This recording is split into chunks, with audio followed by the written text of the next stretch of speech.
Hi students, Vishnukumar. இன்றைக்கி நம்ம என்ன பார்க்க போகிறோம் அப்படின்னா டிஎன்சிஎம்க்கான ஒரு இன்ட்ரொடக்ஷன் கிளாஸ். சரிங்களா? ஸோ ஃபஸ்ட்டு விஷயம், டிஎன்சிஎம்னா என்ன, அந்த டிஎன்சிஎம்க்கு எப்படி அப்ளை பண்ணணும், அதை எப்படி படிக்கணும், அதுக்கு எப்படி நம்ம ப்ரிப்பேர் பண்ணணும் அப்படிங்கிற விஷயங்களை இந்த ஒரு கிளாஸில் நம்ம பார்க்க போகிறோம். சரிங்களா? இந்த ஒரு கிளாஸில் நம்ம ஒரு 7 காம்போனண்ட்டாக இதை பிரிச்சுருக்கோம்.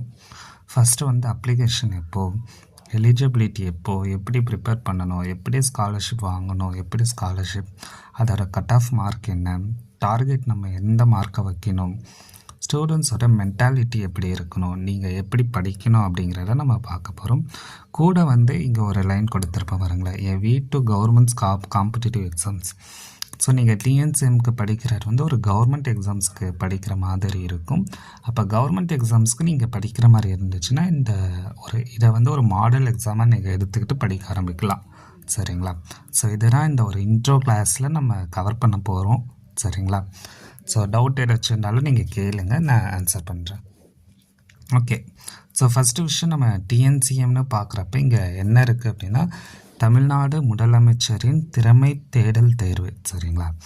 Tamil Nadu chief minister talent search examination, அதோட சுருக்கி நம்ம டிஎன்சிஎம்னு சொல்லிக்கிட்டு இருக்கோம். ஓகேவா? ஸோ இந்த எக்ஸாமோட நோட்டிஃபிகேஷன் நவம்பர் டு டிசம்பர் வரும். ஓகேங்களா? 10th படிக்கிற கவர்மெண்ட் ஸ்கூல் ஸ்டூடெண்ட்ஸ்க்கு மட்டும்தான் இந்த எக்ஸாம். சரிங்களா? பேப்பர் 1 வந்து உங்களுக்கு மேக்ஸு, பேப்பர் 2 வந்து சயின்ஸ் அண்ட் சோஷியல் இருக்கும். மேக்ஸில் 60 கொஸ்டின்ஸ், சயின்ஸ் அண்ட் சோஷியலில் 30 60 கொஸ்டின் இருக்கும். டோட்டலாக 120 கொஸ்டின் இருக்கும். ஸோ நீங்கள் 120க்கு 60 மார்க்குக்கு மேலே எடுத்தாலே ஸ்காலர்ஷிப் கிடைக்கும். சரிங்களா? இதுதான் விஷயமே. இதுக்கப்புறம் பார்த்தீங்க அப்படின்னா, நீங்கள் இந்த டைமிங்கை தான் நோட் பண்ணணுமே. காலையில் 10 மணிலேருந்து 12 மணி வரைக்கும் எக்ஸாம் இருக்குது. ஈவினிங் 2 to 4 எக்ஸாம் இருக்கும். அப்போ மார்னிங்கில் மேக்ஸ் இருக்கும், ஈவினிங்கில் சயின்ஸ் அண்ட் சோஷியல் இருக்கும். ஒரு நாளுக்கு 4 மணி நேரம் எக்ஸாம் நடக்கும். இதை நீங்கள் அப்படியே மைண்டில் வச்சுக்கோங்க. சிலபஸை பொறுத்தளவுக்கு நமக்கு 9th 10th போர்ஷன் இருக்கும். சரிங்களா?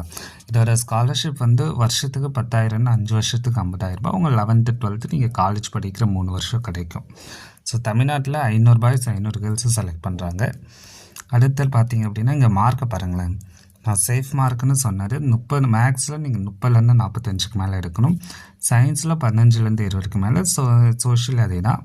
ஸோ மொத்தமாக 65லேருந்து 90க்கு மேலே. ஆனால் இந்த வருஷம் கட் ஆஃபை பாருங்கள், ரொம்ப கம்மியாக தான் இருக்குமே. ஸோ நம்ம ஜென்ரல் மட்டுமே பார்ப்போம். ஜென்ரல் நீங்கள் பார்த்தீங்க அப்படின்னா 120க்கு இது 120க்கு. சரிங்களா? 120க்கு இந்த வருஷம் லாஸ்ட் மார்க்கு 59 பாய்ஸில், கேர்ள்ஸில் 61. போன வருஷம் பார்த்தீங்கன்னா 66. ஸோ ஒரு 6-7 மார்க்கு ரொம்ப கம்மியாக இருக்குது. இதுவே நீங்கள் கம்யூனிட்டி வைஸ் பார்த்தீங்க அப்படின்னா இன்னும் கம்மியாக இருக்கும்.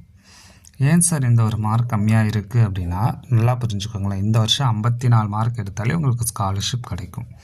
120க்கு 54. ஏன் சார் இவ்வளோ கம்மியாக இருக்குது அப்படின்னா, எல்லா ஸ்டூடெண்ட்ஸுமே பப்ளிக்கு படிக்கிறனால இந்த டிஎன்சிஎம்க்கு யாருமே அதிகமாக படிக்கலை. ஓகேங்களா? ஸோ நீங்கள் ஜஸ்ட்டு வந்து ஒரு சிலரை படிக்க ஆரம்பித்தாலே நம்ம மார்க் எடுக்கலாம். ஆனால் இந்த ஒரு கிளாஸில் நீங்கள் போக போக பார்ப்பீங்க, போன வருஷம் கேட்ட கேள்வியவே இந்த வருஷம் ஒரு 35 கேள்விகள் வந்திருக்கு, அப்படியே காப்பி பேஸ்ட்டு. அப்போ நம்ம அதை எப்படி படிக்கணும், என்ன பண்ணணும் அப்படிங்கிறத இந்த கிளாஸில் நம்ம பார்க்குறோம். சரிங்களா? ஸோ இதெல்லாம் கட் ஆஃபை பற்றி தெரிஞ்சுக்கணும். இந்த ஒரு டிஎன்சிஎம் பொறுத்து நீங்கள் என்ன லேர்ன் பண்ணணும் அப்படின்னா, இந்த 5 ஸ்கில்ஸை தான் லேர்ன் பண்ணணும். முதல்ல ஒரு லெசனை எப்படி படிக்கணும். ஏன்னா நீங்கள் 9th 10th படிப்பீங்க, மொத்தமாக நிறைய 2 புக்கு இருக்குது. 2 புக்கே படிக்கணுமான அவசியம் இல்லை. 2 புக்கில் கம்மியாக படிச்சது வரணும், எக்ஸாம் எழுதணும். அப்புறம் எப்படி நோட்ஸ் எடுக்கணும்னு பார்க்கணும். நல்லா புரிஞ்சுக்கோங்க, நீங்கள் நோட்ஸ் எடுக்கிற அப்படின்னு சொல்லி புக்கையே தான் திரும்பி ரீரைட் எழுதிக்கிட்டு இருக்கீங்க, அப்படி பண்ணக்கூடாது. பாயிண்ட்டாக சின்ன பாயிண்ட்டாக நோட் எடுக்கணும். அது எப்படி எடுக்கணும் நம்ம பார்ப்போம். அப்புறம் நம்ம படிக்கிறதுக்கு எப்படி லெசனை செலக்ட் பண்ணணும், எப்படி டெஸ்ட் எழுதணும், டெஸ்ட்டு முக்கியமாக அதை யோசிக்கணும். அப்புறம் ரிவிஷன் பண்ணணும். ஸோ இதெல்லாம் 5 விஷயம். அப்படி இங்கே வாங்கலாம், மெமரி வர்சஸ் அண்டர்ஸ்டாண்டிங் ரெண்டுமே பண்ணணும். பட் எங்கே பண்ணணும் அப்படிங்கிறத தெரிஞ்சுக்கணும். எதை மெமரி பண்ணணும், எதை புரிஞ்சுக்கணும் அப்படின்னு தெரிஞ்சுக்கணும். இதில் பாஸ் இருக்கானா இல்லை, கிளியர் தான் இருக்குது. ஸோ 54க்கு மேலே எடுக்கணும் இந்த வருஷம். அடுத்த வருஷம் நீங்கள் 65க்கு மேலே எடுக்கணும். ஸோ இதெல்லாம் விஷயம். அப்புறம் ஸ்டடிங் வர்சஸ் ப்ரிப்பேரிங், நீங்கள் ப்ரிப்பேர் பண்ணுறீங்களா ஸ்டடி பண்ணுறீங்களான்னு பார்த்துக்கோங்க. அடுத்தது எக்ஸாம் வர்சஸ் நோட்ஸ், நீங்கள் எக்ஸாமுக்காக படிக்கிறீங்களா இல்லை நோட்ஸ்க்காக படிக்கிறீங்களான்னு தெரிஞ்சுக்கோங்க. என்ன சொல்ல வரேன் அப்படின்னா, நீங்கள் டிஎன்சிஎம் எக்ஸாமுக்காக தான் நான் படிக்கிறேன் அப்படின்னா நான் சொல்கிற விஷயங்களை ஃபாலோ பண்ணுங்கள். இல்லை சார் நான் ஸ்கூல் எக்ஸாமுக்கு தான் பண்ணுறேன் அப்படின்னா நீங்கள் அதை ஃபாலோ பண்ணுங்கள். சரிங்களா? அப்புறம் இது டெஸ்ட்டாக எக்ஸாமான்னு நீங்கள் புரிஞ்சுக்கணும். நீங்கள் வீக்லி டெஸ்ட் எழுதுறாரு, இல்லை ஒரு ஆன்லைனில் டெஸ்ட் எழுதுறால இங்கே எக்ஸாம் இல்லை. நீங்கள் அன்றைக்கி எந்த டேட்டில் டிஎன்சிஎம் எழுதுறீங்களோ அதான் உங்கள் டெஸ்ட்டு. அப்போ அந்த டெஸ்ட்டுக்கு ப்ரிப்பேர் பண்ணுங்கள். சரிங்களா? அதே மாதிரி லாஸ்ட் இந்த வேர்டை மட்டும் நோட் பண்ணிக்கோங்க. Time waits for no one, no excuses. So நீங்கள் படிக்கணும், அவ்வளோதான். இந்த ஸ்காலர்ஷிப் வேணும்னா படிக்கணும், அதை விட்டுட்டு நீங்கள் காரணம்லாம் சொல்லக்கூடாது. சரிங்களா? ஓகேவா? அடுத்தது இந்த ஒரு இதை பொறுத்தளவுக்கு என்னென்ன ஸ்கில்ஸ் உங்களுக்கு வேணும் அப்படின்னா, ப்ரீவியஸ் இயர் கொஸ்டினை நீங்கள் அண்டர்ஸ்டாண்ட் பண்ணணும், அதிலேருந்து இம்பார்ட்டன்ட் ஏரியாஸை எடுத்து அதை மெமரி பண்ணணும். அப்புறம் ஒரு ஸ்டோரி மாதிரி லெசனை படிக்கணும். சரிங்களா? அடுத்தது என்னென்ன கேள்விகள் கேட்பாங்கன்னு உங்களுக்கு தெரியணும், எந்தெந்த ஏரியா ரிப்பீட்டடாக வருதுன்னு தெரியணும், examiner mind set, elimination, time management, இது எல்லாமே உங்களுக்கு தெரியணும். சரிங்களா? இதை பற்றிலாம் அப்புறம் பார்ப்போம். ஸோ டிஎன்சிஎம்மை பொறுத்தளவுக்கு நம்ம இந்த 7 விஷயங்களை புரிஞ்சுக்கோங்க. 4 வருஷம் ப்ரீவியஸ் இயர் கொஸ்டின் ரிப்பீட் ஆகிட்டா இருக்குது. காமன் சென்ஸ் யூஸ் பண்ணுறோம், மெமரி யூஸ் பண்ணுறோம், ஓல் லெசனை அண்டர்ஸ்டாண்ட் பண்ணணும். பப்ளிக் எக்ஸாம் நாலேஜுமே இந்த டிஎன்சிஎம்முக்கு யூஸ் பண்ணணும்.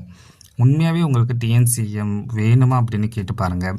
ஏன் சார் அப்படின்னா அதுதான் உண்மை. சரிங்களா? அதுக்கப்புறம் ஸோ இங்கே பாருங்கள், இந்த கொஸ்டின் 2026-25 அப்படியே கேட்டு வச்சுருக்காங்க. ரத்தம் உறைதலில் எந்த விட்டமின் ஈடுபடும், பிளட் காத்திங்கில் எந்த விட்டமின் ஈடுபடும், 2025-26 ரெண்டுமே ஒரே கொஸ்டின். ஓகேவா? இதெல்லாம் நம்ம ப்ரீவியஸ் இயர் கொஸ்டின் ரிப்பீட்டிங்கிற டாப்பிக்கில் நம்ம கொண்டு வந்திருக்கோமே. அப்போ 60 கொஸ்டின் நீங்கள் மொத்தம் 4 வருஷம் இருக்குது, 4 24 240 கேள்விகளை சரியான விதத்தில் பார்த்தாலே நீங்கள் ஒரு 35லேருந்து 30லேருந்து 40 கேள்வி வரைக்கும் ரிப்பீட்டடாக வரும். கட் ஆஃப் பாருங்கள் 54. அப்போது நீங்கள் ஜஸ்ட் ஒரு 10 மார்க் தான் எக்ஸ்ட்ரா எடுக்கணுமே. அந்த மாதிரி டிஎன்சிஎம் இருக்குது. அப்புறம் ஏரியாஸை பொறுத்தளவுக்கு வைரஸுங்கிற ஏரியா திரும்ப கேட்டுக்கிட்டு இருக்காங்க. 23 வைரஸ் கேட்டாங்களா, 25 கோவிட்-19 பற்றி கேட்டாங்களா, 26 கோவிட்-19 பற்றி கேட்டாங்க. அப்போது ஒரே ஏரியா ரிப்பீட் ஆகிட்டு இருக்கு. கோவிட்-19ங்கிறது ஒரு வைரஸ்ன்னு தெரிஞ்சாலும் உங்களால் ஆன்சர் பண்ண முடியும். சரிங்களா? இது புரியலா? அதுக்கப்புறம் ஸோ ஆப்ஷன் பிகம் ஆன்சர். இங்கே பாருங்களேன், 2025 ஒரு ஆப்ஷன் கொடுத்துட்டாங்க. அந்த ஆப்ஷனை 2026 அரேஞ்ச் பண்ண சொல்லியிருக்காங்க. ஸோ நம்ம கொஸ்டின்ஸை இந்த மாதிரி பார்க்கணும். இந்த மாதிரி எந்தெந்த கேள்விகளை கேட்க வாய்ப்புகள் இருக்கோ அந்த கேள்விகளை மட்டும் எடுத்து படிக்கணும். சரிங்களா? அதுக்கப்புறம் எக்ஸாம் பேட்டர்னை பொறுத்தளவுக்கு நம்ம எக்ஸாம் கொஸ்டினை ஈஸி, மீடியம், ஹார்டுன்னு பிரித்து டைம் மேனேஜ்மெண்ட் எப்படி டெஸ்ட் அட்டன் பண்ண இதெல்லாம் நம்ம பார்ப்போம். லெசனை நீங்கள் ஹோலாக அண்டர்ஸ்டாண்ட் பண்ணணும். அதை நோட்ஸ் மாதிரி சின்னதாக எடுத்து அதை ரிப்பீட் பண்ணி படிச்சுக்கிட்டே இருக்கணும். சரிங்களா? கொஸ்டின் பேப்பர் அனலைசிஸ் இது இந்த அளவுக்கு நமக்கு இப்படி தான் கேள்விகள் கேட்குறாங்க. ஸோ நீங்கள் இதில் பார்த்தீங்கன்னா டைரக்ட் கொஸ்டின் தான் நமக்கு நிறைய கேட்குறாங்களே. சரியா? ராங் ஸ்டேட்மெண்ட்லாம் கொஞ்சம் கம்மி தான். மேட்ச் த ஃபாலோவிங்கும் கம்மி தான். இந்த வருஷம் மேட்ச் த ஃபாலோவிங் கேட்டிருக்காங்க. Correct statements, assertion, total, so இந்த மாதிரி கேட்குறாங்க. இதை பார்த்து வச்சுக்கோங்க. சரிங்களா? ஸோ சோஷியல் சயின்ஸில் நம்ம ஒரு லெசனை எப்படி புரிஞ்சுக்கணும், நோட்ஸ் எப்படி, அதெல்லாம் கொடுத்துருப்போம். நம்ம இப்போ அதை பார்க்க போகிறதில்ல. இது லாஸ்ட் இயர் அனலைசிஸ். இதை நீங்களே படித்து பார்த்தீங்கனாலே தெரியும் எந்த டாப்பிக்லேருந்து கேட்குறாங்கன்னு. ஸோ காமன் சென்ஸை வச்சு நம்ம ஆன்சர் பண்ணணும். சரிங்களா? ஸோ அது எப்படி சார் காமன் சென்ஸை வச்சு ஆன்சர் பண்ணணும்? இந்த 47 கேள்வி எடுங்களா. எந்த ஃபேக்டர்ஸ் லெஜிஸ்லேட்டிவ் அசம்பிளி டிஃப்ரெண்ட் ஸ்டேட்ஸில் நடக்கிறத தீர்மானிக்குதுங்கிற மாதிரி கேட்க வராங்க. இப்போ நீங்கள் இப்படி பாருங்களேன், இந்த 4ல் எது எல்லா ஸ்டேட்லேயுமே காமனாக இருக்குது அப்படின்னு பாருங்கள். எக்கனாமிக் ஸ்டேட்டஸ் எல்லா ஸ்டேட்ஸில் காமனாக இருக்கா? கிடையாது. ஜியோகிராஃபிக்கல் ஏரியா கிடையாது. பொலிட்டிக்கல் பார்ட்டிஸ் கிடையாது. அப்போ பாப்புலேஷன் ஆஃப் த ஸ்டேட்டாக ஆன்சர். இந்த காமன் சென்ஸை நீங்கள் டெவலப் பண்ணணும். அடுத்த பேலன்ஸ் ஆஃப் ட்ரேடு, ஏதோ ஒன்று பேலன்ஸ் இருக்குன்னா மைனஸ் ப்ளஸ் இருக்கணும். அப்போ இங்கே எது மைனஸ் ப்ளஸ் இருக்குது? டோட்டலா இல்லை, ப்ராஃபிட்டா இல்லை, சம்மா இல்லை, டிஃப்ரென்ஸ் இதான் ஆன்சரு. அப்போ எக்ஸ்போர்ட்ஸ் அண்ட் இம்போர்ட்ஸ்க்கான டிஃப்ரென்ஸ் தான் trade, balance of trade. So இந்த மாதிரி நீங்கள் இதை காமன் சென்ஸில் ஆன்சர் பண்ணணும். இது இல்லாமல் நிறைய டாபிக்ஸ் ரிப்பீட்டடாக இந்த எல்லா கேள்விகளையும் காமன் சென்ஸில் ஆன்சர் பண்ணலாம். நம்ம போக போக அடுத்தடுத்த கிளாஸஸில் பார்க்கலாம். அதே மாதிரி லெசனோட நேமை வச்சுமே நம்ம ஆன்சர் பண்ண முடியும். இங்கே பாருங்கள். ஸோ இதில் எது கரெக்டாக கேட்டிருக்காங்க.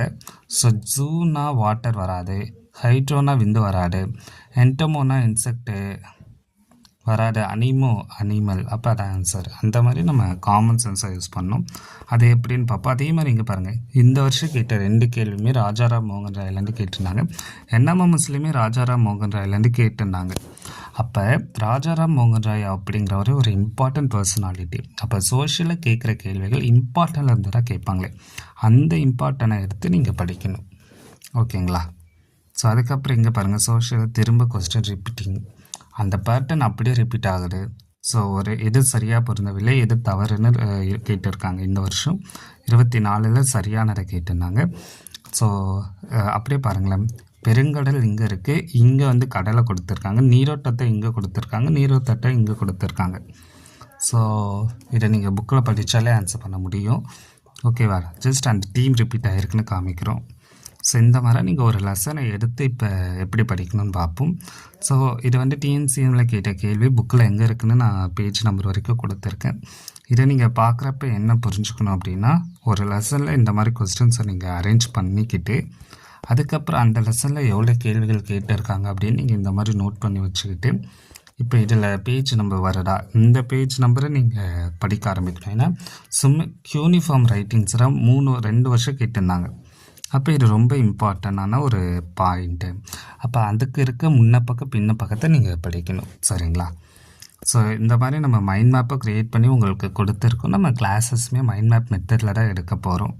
ஸோ இந்த ஒரு கிளாஸில் உங்களுக்கு இன்ட்ரெஸ்டாக இருந்தால் நீங்கள் ஜாயின் பண்ணலாம். சரிங்களா? இது மற்ற சயின்ஸ், மற்ற மேக்ஸ், இது எல்லாமே. ஸோ நம்ம வாட்ஸ்அப் சேனலில் வச்சுருக்கோம். நீங்கள் அதுலேயுமே ஜாயின் பண்ணி நீங்கள் இந்த ஒரு கிளாஸஸை நீங்கள் அட்டன் பண்ணலாம். சரிங்களா? இது நம்ம மைண்ட் மேப்போட மெட்டீரியல். ஸோ நீங்கள் தேவைப்பட்டுச்சுன்னு நீங்கள் என்ன நினச்சிங்கன்னா மெசேஜ் பண்ணுங்கள், நான் உங்களுக்கு ரிப்ளை பண்ணுறேன். சரிங்களா? இந்த மாதிரி நீங்கள் ஒரு லெசனை இந்த ஒரு 5 பாயிண்டில் நீங்கள் படிக்கணும். அடுத்த இதில் நான் இந்த ஒரு லெசனை பற்றி படிக்கிற விஷயங்களை பற்றி நான் பேசுகிறேன். ஸோ இந்த ஒரு கிளாஸில் நம்ம ஜஸ்ட் ஒரு டிஎன்சிஎம்னா என்ன, அதை எப்படி ப்ரிப்பேர் பண்ணணும் அப்படின்னு பார்த்துருப்போம். இந்த மாதிரி பண்ணிவிட்டு வாங்க, நம்ம அடுத்த லெசனில் பார்க்கலாம். Thank you students.